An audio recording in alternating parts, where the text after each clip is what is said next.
Sheridan. Thank you, Lori. I'm Dan Sheridan with MCDOT, and I am in the Division of Transportation Engineering, and the team is getting ready to kick this meeting off, so I'll turn it over to you, Lori. Okay, thank you, Dan. My name is Lori Main, and I will be your moderator this evening. Thank you for joining us. I hope you had a wonderful day. It sure was beautiful. Nice reminder that spring is on its way. Before we get started, I'd like to go over the Zoom basic controls for anyone that may be unfamiliar. All microphones have been muted and cameras turned off. To reduce the bandwidth of tonight's meeting, please do not turn on your video camera. Following tonight's presentation, there will be a question and answer session if time allows. Please wait until the presentation ends to raise your hand to ask a question. Alternatively, you may type your question into the chat throughout tonight's presentation. To raise your hand following the presentation, please click on the reactions icon, which is at the bottom of your screen, and then click the raised hand. If you called into tonight's meeting via telephone, please press *9 to raise your hand and *6 to unmute yourself. And now I would like to introduce Matt Spielman. Hello, my name is Matt Spielman. I am with DPI, and I am the Drainage Assistance Request Program case manager for Department of Transportation, Division of Transportation Engineering. So what our program does, and some of you may have already dealt with us, we visit and analyze drainage issues reported throughout the county. We install storm drain upgrades, new storm drains. We install BMPs, which are things like bioretentions, bioswales, things like that. We receive our budget every 2 years, and we try to make as much of it as we can. What this meeting is about is there have been a series of significant flooding events through the River Falls neighborhood over the past few years, and that is beyond the scope of the existing program to really address. And so what we've done is the Department of Transportation has applied for a grant from the Maryland Department of Natural Resources to study the issue. And so what this meeting is going to be about is to go over how the study is going to proceed, what we hope to get from it, and what we will go from there. So I'm going to go ahead and share my screen here and get started with my presentation.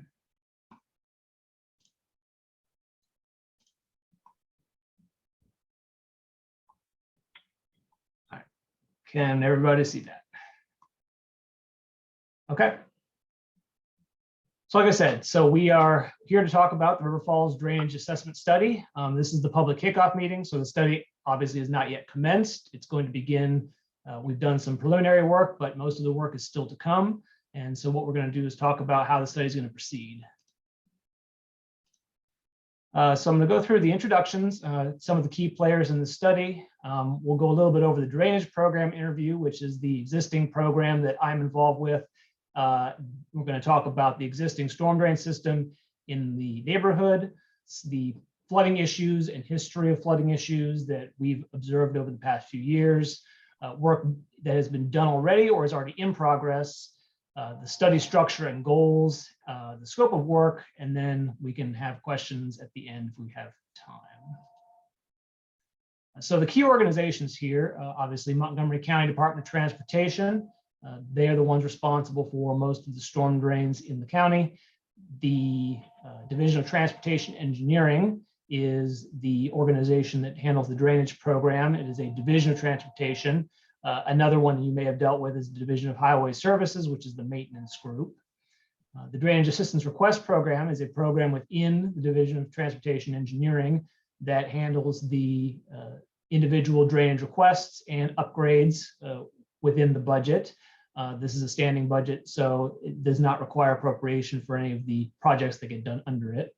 Also involved is Montgomery County Department of Environmental Protection, and they are the ones who will usually maintain any types of BMPs, which are those rain gardens and bioretentions, and they help with the stormwater quality throughout the county through the Rainscapes program.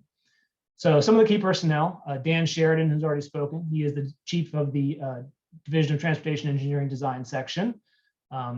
Kyle Hanley, who works with me most of the time, he is the program project manager with DTE. Ann English, who's on the call, she is the DEP representative and the Rainscapes program manager. Some of you may have already dealt with her in the past. Obviously, my name is Matt Spielman. I am with the Department of Transportation as a consultant for GPI. And then also here is Bill Park with GPI. He is the engineering services manager and is going to oversee the actual conducting of the study. So just a quick rundown of kind of how the Department of Transportation, this program is set up. So the Department of Transportation is under the Montgomery County Executive. DTE, Transportation Engineering, is under that organization. And then there are 3 different funding sources that handle most of our normal storm drain installations and upgrades. The facility planning, which takes care of the program itself, the planning, the design, identification of issues. Storm drain general is where the money comes from to actually install storm drains. And then the outfall repair is for outfalls, where the storm drains basically end and flow into some kind of a stream. All of this funding is appropriated by the Montgomery County Council on their regular budget cycle. So a little bit about the existing storm drain system in the neighborhood. So first, to clarify, I know there has been some question, but the storm drain system is completely separate from the sanitary sewer system. So toilets, showers, anything within the house, and usually any basement drains, are a completely separate system. This system is overseen and maintained by Washington Suburban Sanitary Commission and not DOT. The storm drain system is completely separate. It's a municipal separate storm drain system. It outflows directly into streams, and so it cannot have any type of legal waste connection into it. Most of the system in the neighborhood was installed in the 1960s during the construction of the neighborhood. There are about 200 individual pipe sections equaling about 22,000 linear feet, and over 180 structures. These are manholes, inlets, other connections in the system. There are multiple piped streams in the neighborhood, streams that had been historically running through the area before development. The larger parts of the system are actually streams. They have continuous flow all the time. They receive groundwater and surface flow through the inlets. There are two large drainage areas: the northern drainage area that outfalls just past Brickyard Road into Rock Run, and then the south where it outfalls into a culvert under MacArthur Boulevard. There's also another sub-drainage area of the southern drainage area that flows through a different culvert. These end up flooding into the C&O Canal. So just a quick rundown of how the county designs its storm drains. So we design for capacity of water, and the capacity is measured in cubic feet per second of runoff. So this is the amount of water that a pipe can pass in each individual second. The drainage systems, they're designed for specific storm sizes. You may have heard of a 10-year or 100-year storm. We call these return periods or design storms. What these are, basically 24-hour models that have inches per hour as their unit, that will basically determine in a rain event how much pipe is necessary to handle that rain event. So the runoff value calculated, we use the 10-year storm for storm drains throughout the county, and then the 25 or 50-year storm are for culverts. There are some structures in the county designed for the 100-year storm, but those are much more rare. These design storms are probabilistic. What that means is that a 10-year storm has a 10% chance of happening in any individual year. The 100-year storm then has a 1% chance of happening in any individual year. This does not mean that we only expect them to happen every 10 or 100 years, only that the chance in any individual year is a probability. It is completely possible that storms can happen multiple times within a year or multiple years in a row and still be considered these storms and still fall into the normal probability distribution. There are, again, these are model storms, so these are based on a particular rate of rainfall over a specific period of time. There are, however, unusual storms, which, although technically meeting a lower criteria, may actually still cause flooding in a system. For instance, a very short duration heavy downpours, like we experienced during Hurricane Ida. These can cause unpredictable flash flooding, especially in low areas or areas where are only serviced by a storm drain system for drainage. So the drainage issues in the neighborhood, please, this is not a comprehensive list, just some of the most severe areas that we've identified thus far. So we've had a variety of major events going all the way back to 2015. I'm sure that if you look at this, you will have recognized some of these dates. The most recent being September 1st of 2021. The one in, this was the Hurricane Ida remnant. It was a very short 30-minute intense duration storm. By the calculations that we have, it basically exceeded the 200-year storm, which is significantly beyond any design capacity of any system in the county. Major problem spots are in the northern area, especially all of the low spots in the perpendicular streets like Coach Street, where the storm drain system is running perpendicular to the roadways.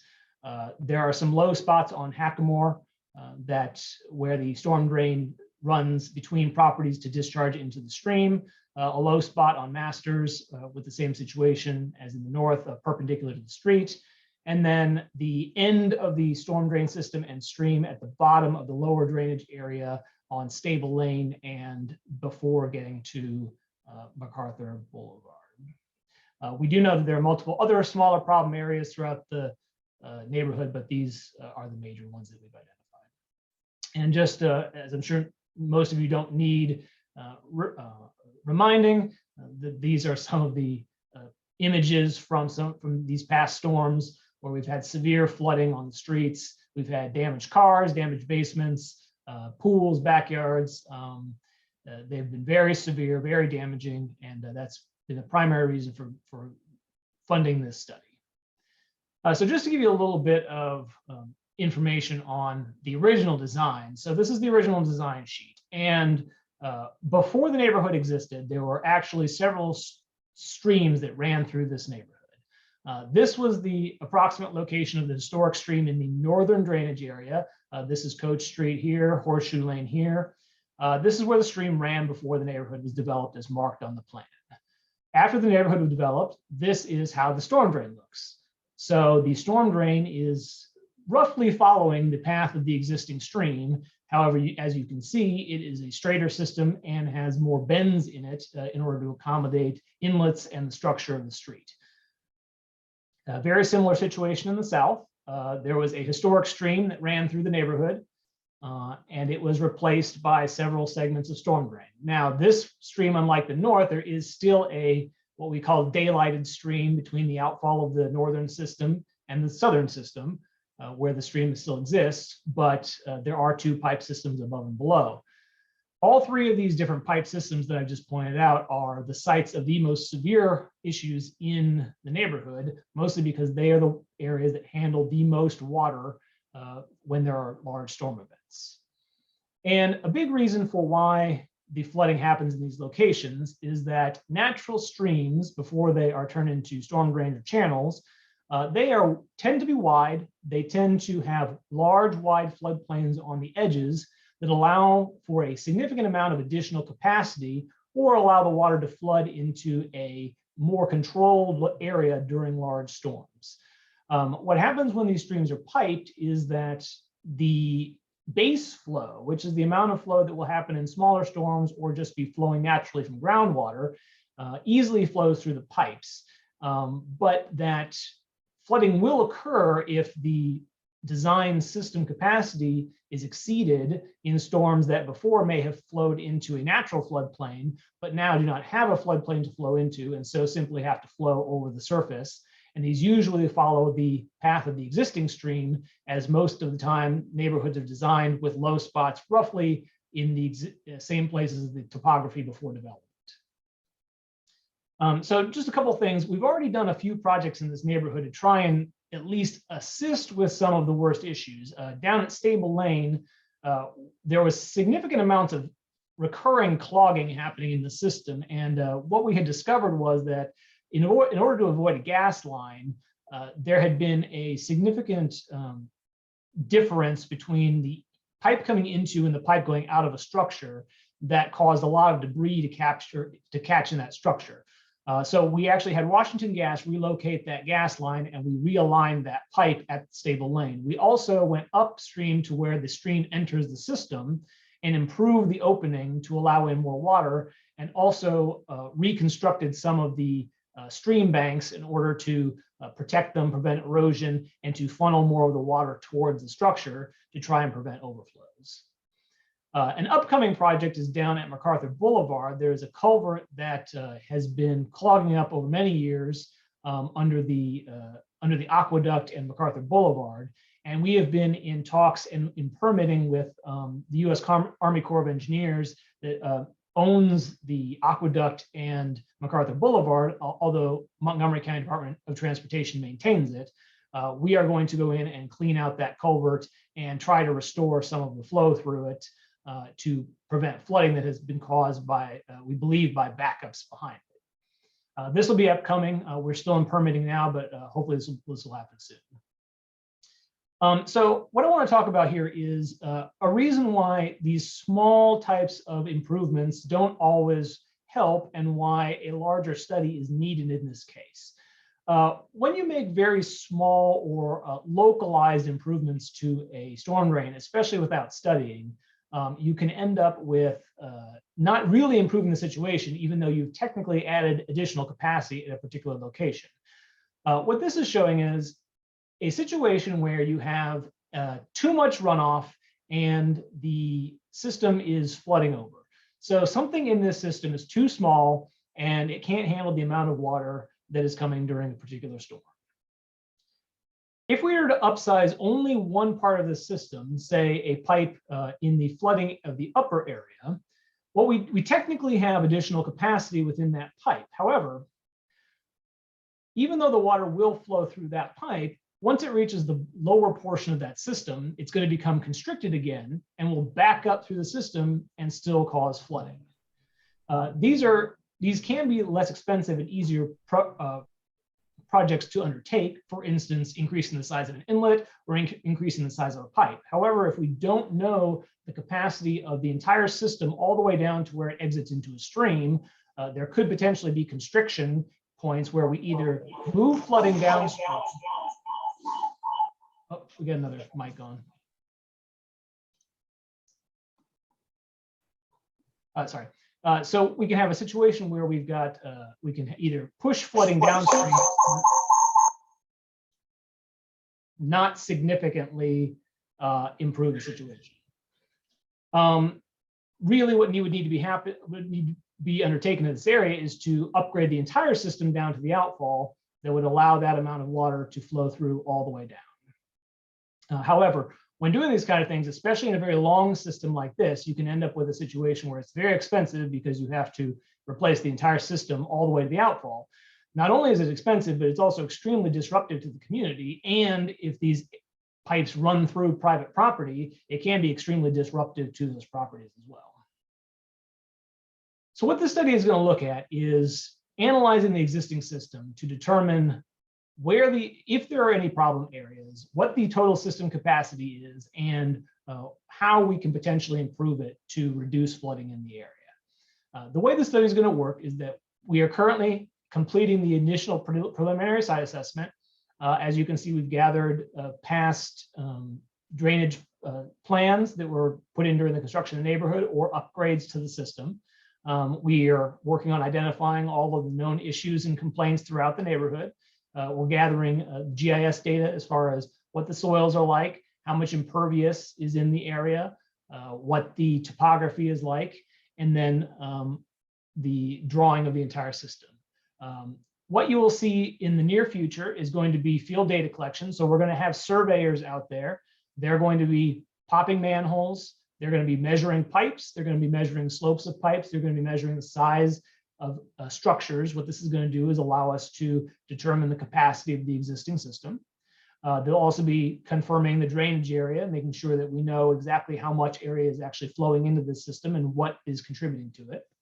After we've got all of this information, we're going to go through what we call a hydrologic and hydraulic analysis, H&H. This is going to look at, it's going to quantify the runoff from the area. So how much is, how much impervious runoff is coming from impervious, how much is getting into each inlet, and then the hydraulic calculations of what is the capacity of the inlets, what's the capacity of the pipes, and then what is the system able to pass.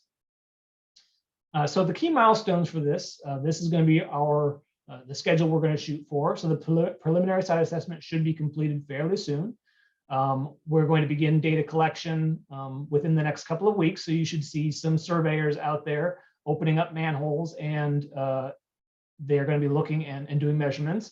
You are happy, they're happy to talk to you, although most of them will not know too much about the study, so they probably won't be able to give you much additional information except for what they're doing out there.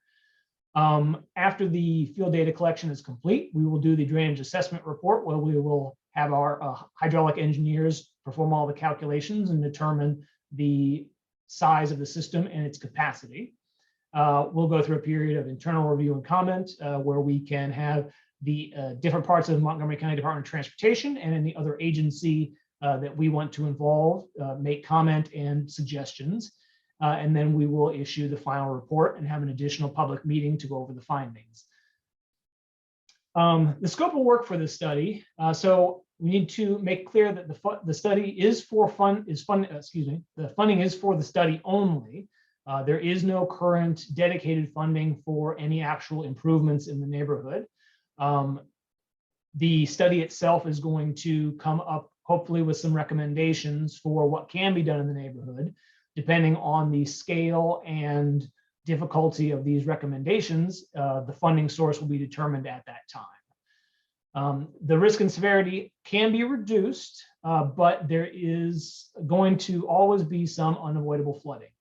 For instance, the Hurricane Ida storm, since it exceeds a 200-year design storm, there is basically no chance we're going to be able to install an amount of storm drain system that is going to handle a 200-year storm. There is very little infrastructure, if any, throughout the county that is installed for a storm of that size. However, we can make small improvements. We can make improvements for smaller storms, and we can attempt as best we can, if flooding occurs, to keep it away from residences. That will be the goal of our study. The grant manager through Department of Natural Resources is Megan Granada. So the funding is coming through the EPA through Department of Natural Resources, Chesapeake and Coastal Services. And what we're going to try and achieve here is a multi approach strategy, a holistic approach. We want to use both the existing programs we have, community involvement, and additional sources of funding if necessary to try and improve the situation in this neighborhood. There's going to be two potential types of improvements. We're going to explore structural improvements, so making pipes and inlets bigger, and then retention improvements, ways to get more water into the ground or to keep water stored uphill and released slowly over time to reduce, to spread the storm out over a longer period of time and reduce the severity of individual flooding incidences. We are, any type of really large capacity issues that we feel like need to be addressed are going to have to go through the capital improvement project process through Montgomery County Council, and specific funding will have to be dedicated for large projects like that. If we identify smaller improvements, we will attempt as best we can to do some of them through the existing program funding through either DEP or the Department of Transportation engineering funding. We also would like to get the community involved as much as possible. There are many types of things that individual homeowners can do to assist us in this process, and part of that can be assisted by the Department of Environmental Protection's Rainscapes program. So things that the community can do to help in this situation. So even if you're not affected, you can help to reduce runoff. So everybody's house and driveway and decks and patios, they're all impervious that contribute to increasing the velocity of runoff and the severity of flooding downhill from you. Impervious is not the natural condition of most of this area. Most of this area was wooded before the neighborhood was put in, and the woods and the bare soils helped soak up most of that water and release it slowly over time that helped to prevent flooding. Now that the neighborhood is developed and there is so much impervious, that runoff simply collects and runs off quickly, which ends up overwhelming storm drain systems downhill. Ways that we can help to improve that situation is removing any impervious that you can. So if you have a slab in your backyard that maybe used to be a basketball court that no one uses anymore, removing it and replacing it with grass or a conservation garden or something like that will help the situation. If you can replace any existing impervious surfaces with something pervious, like pervious pavers or non-compacted gravel, that would also help.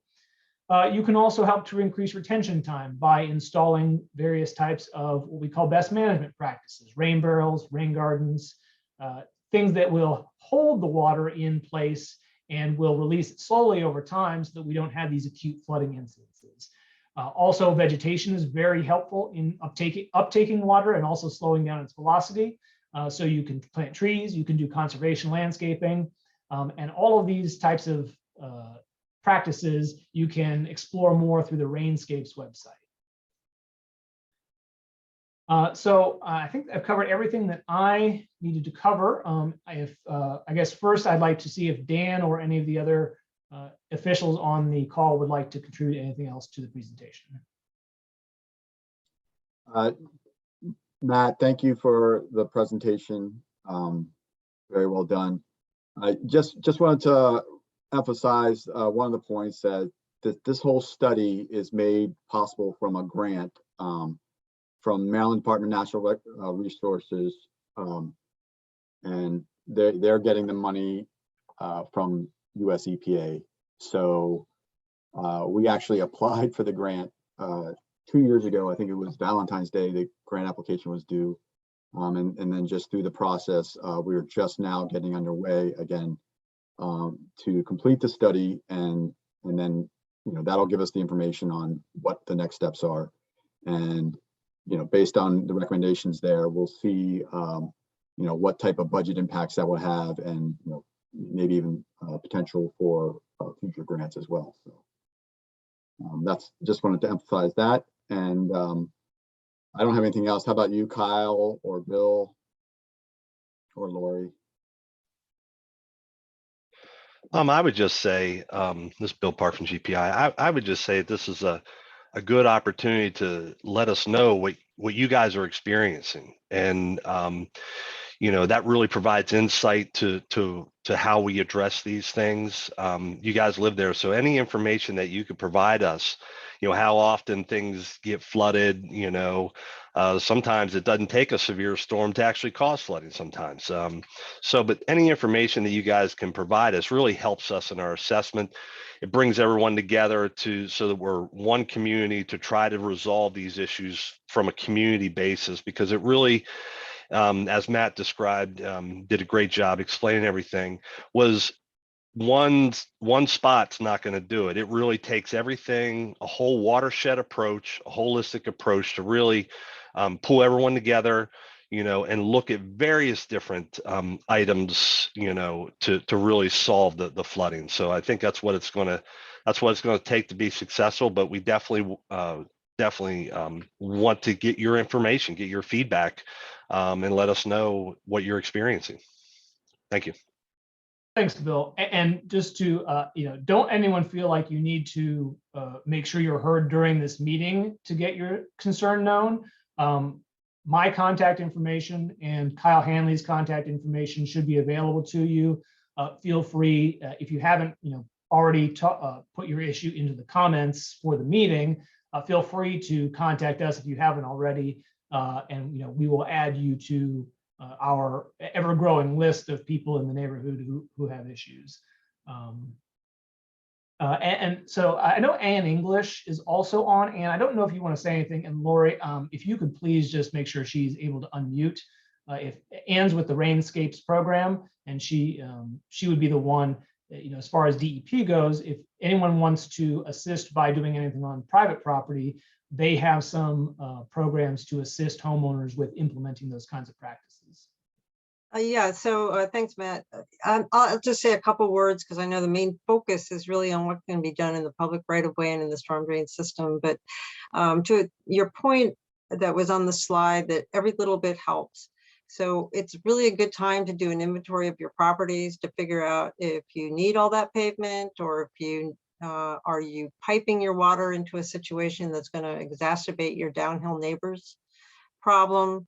And we do have funding up to $7,500 on private property, which is quite a bit more than we used to have. So the money is going because people have issues all over the county, but we will probably be, we've made a decision today actually that our portal will close on March 1st and then we'll reopen on July 1st. So there is funding. Council has been very supportive of people partnering with the county to try to alleviate the impacts from stormwater. So I'm around, and we have lots of projects that you can do. You can do permeable paver driveways. You can do conservation landscapes, rain gardens. We have a couple of green roofs in our program, not very many. If you want to reestablish canopy trees, there's actually a program called Tree Montgomery, and that is a free tree or as many trees as your lot will take. And that's funded through the developer fee. The Rainscapes program is funded through the water quality protection charge. So that we have 7 different practices: cisterns, rain barrels, those are water harvesting, permeable pavement, conservation landscape, rain gardens, and green roofs. And we have lots of information, and we look forward to trying to help you help yourself, even though it won't solve all the problems. Thank you, Ann. Lori, could you assist in helping to get some of the questions started? Absolutely. First, we'll hear from Ken Bauer. Ken, can you unmute yourself? Yes, can you hear me? Yes. Yes. Hi, this is a great session. Thanks everyone for contributing. I'm with the West Montgomery County Citizens Association.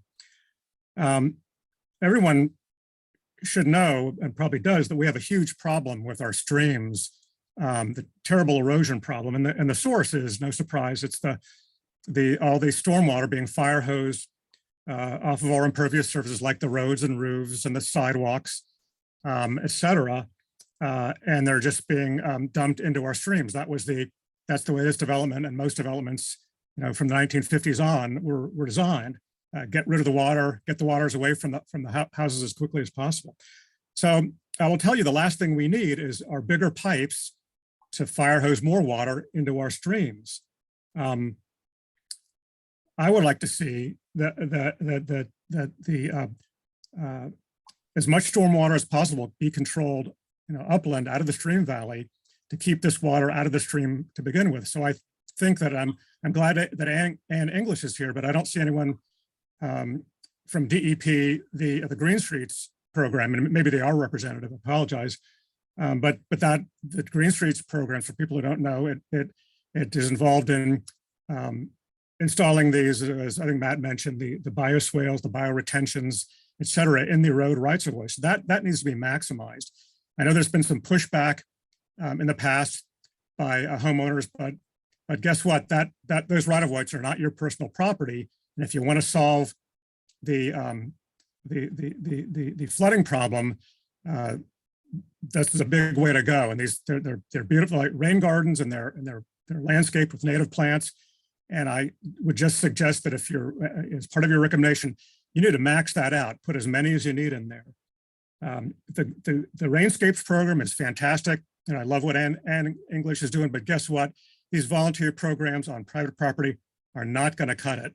As far as this huge problem you've got in this neighborhood, we ought to be thinking about either having the county, maybe with a grant, paying for Rainscapes projects on private property, or even requiring it. Telling people, and I'll admit I am not in this area, but telling people, hey, if you don't want flooding in your neighborhood, then we got to put rain gardens on your private property. We'll design it, we'll put it in. I'm just saying as a suggestion. And I think if people are shown what they look like, they're beautiful. And English in our group, they do a great job. And people go to the website. There are a lot of great Rainscapes. So I'll end it there. But again, I really cannot stress this more, that we need to keep that stormwater out of the stream valleys, because if people are worried about their tax dollars, if you put in bigger pipes and you fire hose more water into our stream valleys, the taxpayers are going to have to go in and pay because they're going to have to go in and stabilize those stream banks as people's backyards are starting to cave in, or roads are starting to cave in, et cetera. So I'll leave it at that. Thank you so much. Thank you, Ken. Thank you, Ken. Good points. And this grant is going to look exactly at those types of solutions. Thanks for your input. All right, next we have a question from Tom Costello. Tom, can you unmute yourself? Hi, guys. Can you hear me okay? Absolutely. Yes. I wanted to make sure you're aware of a situation that developed here at the end of December, early January, in the open area between Masters Terrace and Bridle. And you identified on your map a low point there on Masters Drive. We had a very significant sewage spill. And there is a connection to the Montgomery County water drainage issue. But what happened was, for several years, we have been smelling sewage on Masters Terrace. Not quite sure what it was. Well, as it happened, the fire department went back there and checked it out on December 30th and found there was an open sewage main that had been leaking raw sewage for up to 2 years in that area, in the open area between Masters and Bridle. And right at the reason this happened, according to the people who eventually came, WSSE responded very quickly, identified it as an 8-inch main, and there was raw sewage and toilet paper and all of that had been flowing down through that area, through that open area, that what was supposed to be normally, I suspect, a dry drainage ditch, had been flowing down there for a good period of time, and we think 2 years. The cause, there is a massive erosion in that area. And it was caused by that fire hose effect that you just heard described coming out of the pipe underneath Masters Drive when we have bad rain, completely shooting out like a rocket and completely eroding that entire drainage culvert. Pardon me if I'm not using the right language here, but eroding that to the extent that all of the soil underneath the sewage line was completely eroded, and the sewage line had nothing to rest on, and it completely severed in half. Not a little crack, just a complete severing of that sewage line. WSSC came in, they completely went into that open area, which is actually managed by Lorax, I believe, and they patched that sewage pipe. They dumped a tremendous amount of rock and gravel back in there to try to shore up their sewage lines. But the original problem exists, and that is the rocket of water that comes out of that pipe in a heavy storm. I wanted to make sure that you're aware of this. It became a significant health issue that WSSC was very impressive, and they responded very quickly, and the patch up and the work took about 3 weeks, but that was quite significant. I wanted to draw your attention to that. And then separately, we have a big problem with people dumping in these open areas. Their landscapers are dumping everything from grass to trees to cut up pieces of yard. And that just further contributes to all of this and clogging up these pipes. So I don't know if we can put up anti-dumping signs, don't dump in Spanish and English, But so I bring several of these concerns to you. Thank you, and a nice presentation. Thank you. Thank you, Tom. Next, we'll hear from Paul Hemmersberg.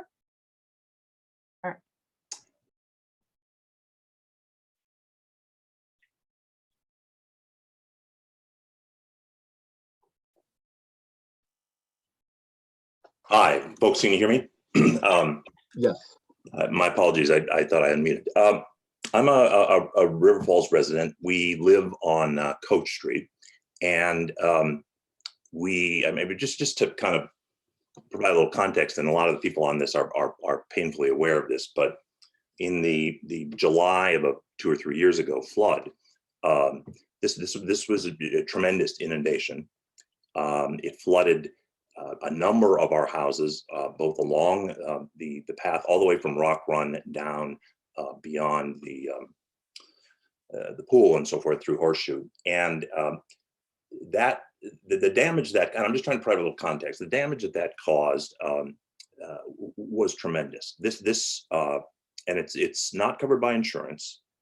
And many of us had damages of more than $100,000, more than $200,000. Some people, we were out of our homes for some time. We were displaced. Again, nothing covered by insurance. So this is a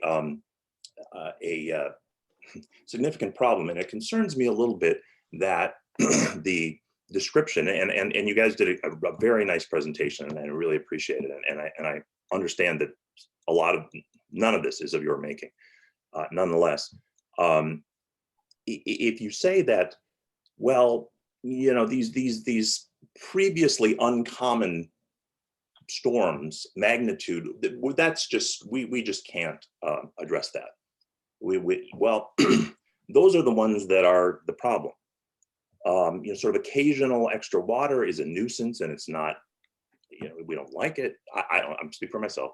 I don't particularly like it, but I'm not, it's not either tremendously expensive or displacing me from my home and so forth. And so it seems to me that you know, if the answer is, gosh, in the best case, we will still have these floods, which are, you know, we've been here for I guess only 20 years, but you know, some of our neighbors have been here for almost 40 years.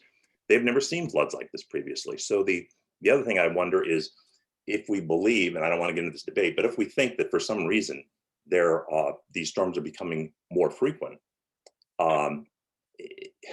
the question I have is, what these sort of partial measures and so forth, how do they assist us in fending off these larger events?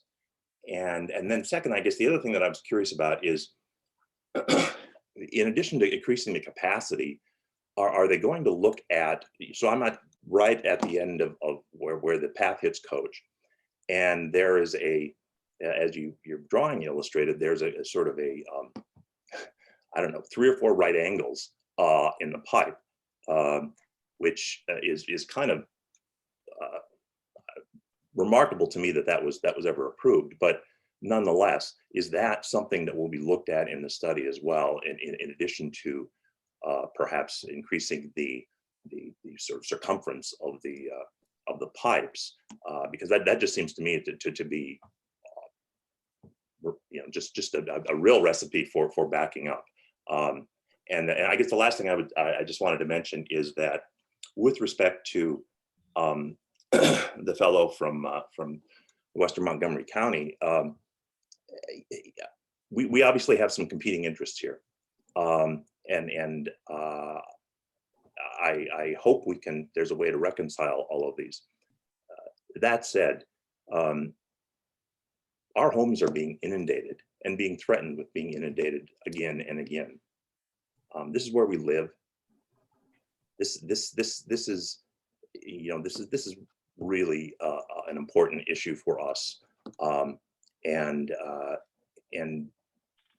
that to me is it's unfortunate, and I wouldn't want there to be erosion in the streams and so forth, but I think that the having undertaken to build these homes and approve these homes and so forth, we are where we are. And if we shouldn't have done it in the first instance, that decision's been made. So how do we protect our homes and livelihoods? Not livelihoods, our homes and where we're able to live. Thank you, Paul. All very good points. I think I'll try to just reiterate what you said. One, we are going to take a look at the rainfall. We want to analyze that and not to get political or anything like that, but temperatures are increasing. That's creating these storms that are causing more damage because of the intensity and things like that. So we're definitely going to look at that part of it. And you brought up a good point. So when the subdivision was developed, that they trying to replicate a natural stream in a engineered environment, there are right turns, and that's where energy is transferred, and that is a key point in the system. You're right. So we are going to take a look at not only the pipe sizes, but how they come together. Again, it's sort of an imperfect. We're trying to replicate when the built environment is trying to replicate the natural environment, and then we get these right turns and things like that. So we definitely investigate that as well. And then it's your point is well taken that there's been severe damage, and what can we do to reduce the potential of that happening? And it's going to have to be a multi-pronged approach. The natural, some system tweakings and things like that. So it's not an easy thing. We are lucky to get this grant, and we take a deep dive into this particular situation in the neighborhood. And again, it's going to be looking at the rainfall, looking at the system, and looking at potential green infrastructure and changes to the existing storm drain system to reduce the risk of future flooding. So thank you. Thanks for your response. Yeah, Dan, just to follow up a little bit, someone mentioned that DEP went there. I just want to just sort of mention some of our past projects that we've done associated with Arcola Avenue, Dennis Avenue, Sligo Park Hills.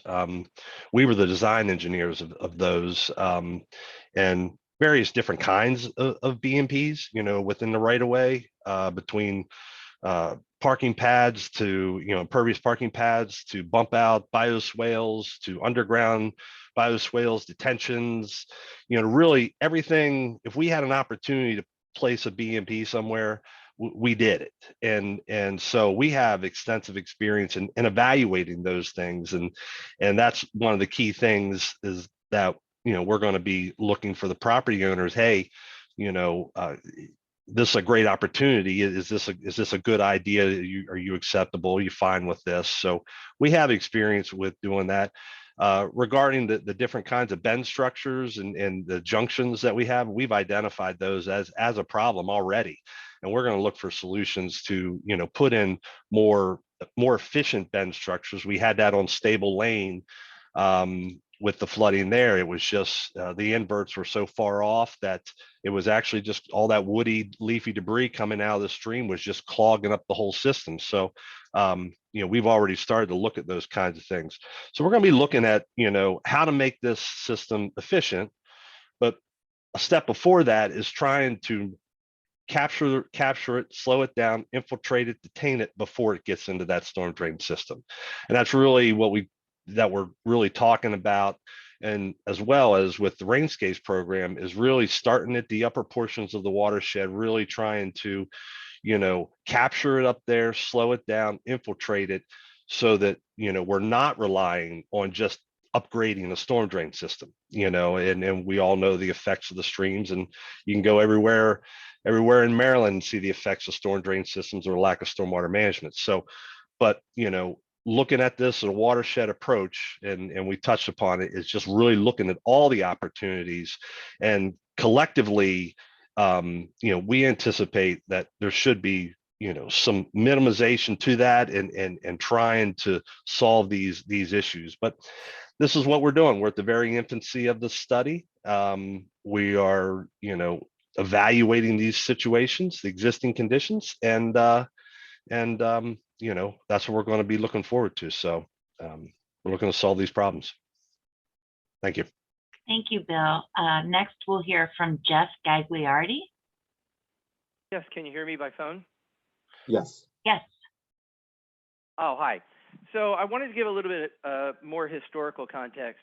My family moved into the 8,000 block of Coach in 1974, and I can remember as a child that the storm drains were backing up even as long ago as the 70s. And we had one that sticks out in my mind where so much water came up out of the storm drain that it came halfway up our driveway, even in the 1970s. So these are not 100-year storms that are happening every 5 years. So obviously there's more of a problem, at least as far as Coach Street goes, in that low spot where the bends are, and we have not ever had a flooding problem there. We've never had standing water issues after rains, et cetera, et cetera. The problem is the water's coming out of the storm drain and flooding our area. I was out visiting with my mother in 2019, right after the flood happened, and I spent a week down trying to clear things out in the basement. Our house had about 10 feet of water in the basement alone. All of the building mechanicals were wiped out: heating, air conditioning, electrical, water heaters, solar water heaters, everything. All of our family antiques, heirlooms, all children's toys, school records, my deceased father's records, everything completely wiped out. And to suggest that, you know, maybe somewhere upstream somebody can plant a couple bushes and that's going to solve a problem where we have significant amounts of water pushing through the house, blowing windows out, blowing air conditioners out the back of the windows, and destroying my mother's house every so many years is really not acceptable, because the water is coming from the storm drain. It's not a question of the storm drain carrying the water away. So we are literally being flooded by all that water coming into that system, flooding up out of that storm drain, coming up in a wall of water, and then wiping through the house. And that just can't continue to happen.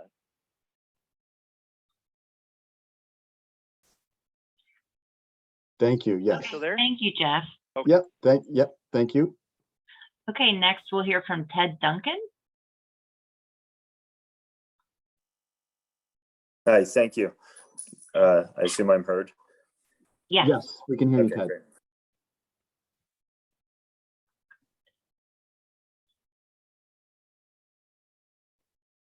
Where did you go? I don't know. I think you muted yourself, Ted. Uh-oh. I don't see him on the list. That now. way, am I unmuted now? Yeah, Okay, we can you're hear you unmuted. now, Sorry Ted. about that. Sorry, you didn't want to hear from me. So I That's don't not know true. where you heard me, so I'll start again. I sit on the CARF board, and I appreciate your presentation here and the work that's finally seems to be being accomplished here, and it's great to see the progress and the studies going on. And while we're thrilled with that, I know that the Civic Association will continue to be on you once the study's complete to find the funds to rectify the problems that are going on. And I believe honestly that you all are intent on solving these problems and not just doing a study and then disappearing. One of the things though that I think would be helpful to people, particularly in the frequently flooded areas, I've heard that if a neighbor calls or if somebody calls and says, hey, I see debris in my storm drains, or there's a big storm coming and someone's concerned about it, that they can make a call to the county and they will very quickly come out and clear debris out of storm drains or the culverts and stuff like that. Is that true? And is that information that we can share with people and put a number out as to where they can call? Because I think that does alleviate some of the problems that we have. That is true.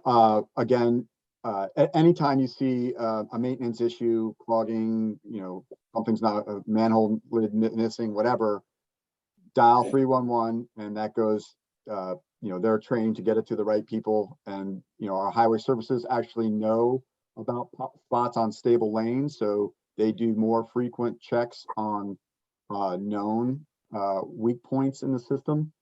So they do that as well. But if you have any maintenance issues or have any things just, again, dial 311, and they get right on it. One of the issues with storms is that, you know, a storm drain could be perfectly clear when the storm hits us, then that's when all the leafy and woody debris starts flowing in, and then that's when, you know, Right. clogs And, can and happen. they'll only clear clogged culverts and drains. They're not going to go and clear the creek that runs through the green space and stuff like that. Correct. Yeah. Okay, thank you. Thank you. Okay, next we'll hear from Kristen. Hi, Dan. Thank you for everything that you've done. Hi, Nice Kristen. to put a face with Mhm. years and years and years of support for us on Stable Lane. I appreciate it so much. So my question is to this expert group of people, in your experience, working with the county and working at DOT, in the past, if you have a study funded like this, and maybe you've never had a study funded like this, I'm curious how many, first of all, you've had. Once the study is funded and completed, how successful have you been acquiring the funds to implement the study's findings? Are we looking at something that's realistically going to happen? Or do we need to start lobbying our, you know, Department of Natural Resources where you got the grant funding from? Or do we expect that it's going to take another 2 to 4 years to get the money together to pay for the remediation of the storm drain system in this neighborhood? Is it realistic? Is it going to happen? Have you seen it happen in other parts of Montgomery County? And do you have a time frame? Because for us, this has been happening for 15 years. And according to the people who built the house, it's been happening since 1975. So this is now a 50-year problem. Do we expect realistic resolution based on the findings of this study funded in the next couple of years? That's my question. Thanks. Great question, Kristen. And I'll answer it this way. So to my knowledge, it's the first like in-depth study that we are doing through the Drainage Assistance Request Program. This is the first grant we've gotten like this. So I don't know the odds of, but I am hopeful of going back to Department of Natural Resources and say, hey, here's some of the things we found out. We'll come up with some, level, some budgetary level cost estimates, and we'll see if maybe some of that may say the green infrastructure may be what they are interested in, and they may, fund that. Now, our own budgets in the county, this current county executive is very interested in climate change, and climate action plan he has developed. And related to that, our overall budgets for the, Matt earlier mentions, we have 3 small capital improvement projects that we address storm drainage issues throughout the county. In the past, we've put in for more money and not gotten it. We've put in for more money, and the county executive has it is in his recommended budget. And it's significant more money, like doubling. So again, that's very hopeful. I believe the council, and I'm not a predictor, but if you wanted to talk to your council members and saying, hey, we're hearing that more money is coming into the capital projects that fund drainage assistance, and you would support that, it's a good time to do that, to let them know. I think it will pass with the increased budgets, but it's up to them. And then overall, like statewide, this is a issue, right? So there may be more money that way. But again, we hope to come up with recommendations, level of, budgetary cost estimates, and then we'll see, like, it may be some things are easy to quickly implement within our budget, and then there might be larger infrastructure things that would require a slightly longer process. So I think it's going to be some short-term and some long-term.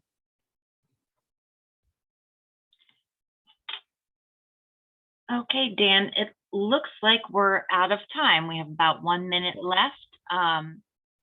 If you were unable to ask your question, please Feel free to utilize the online comment form, or you can email Matt Spielman, Kyle Hanley, or Dan Sheridan at montgomerycountymd.gov. Thank you so much for joining us this evening, and have a wonderful night.